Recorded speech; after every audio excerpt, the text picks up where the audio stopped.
E aí, Adelar, tudo bem? Tudo jóia. Qual é a atividade hoje aqui na Fonte dos Mosaicos? Hoje nós estamos lançando as atividades da ONG para 2010 e a campanha Doe Sua Orquídea, que visa exatamente que as pessoas nos doem a sua orquídea para que a gente povoe as árvores de toda a cidade, visando deixar essa cidade ainda mais linda do que ela já é. Como as pessoas podem colaborar? Em que número que elas podem fazer um contato com vocês? 9915-0695, 3226-0110 ou doando diretamente na Faculdade ITECNI ou no Supermercado Irani do Parque Verde. Qual é a destinação dessas orquídeas?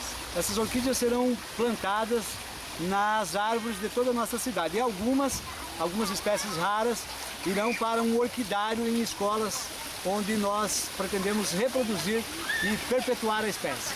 Obrigado, Adelar. Boa sorte. Eu é que agradeço, boa sorte a você também.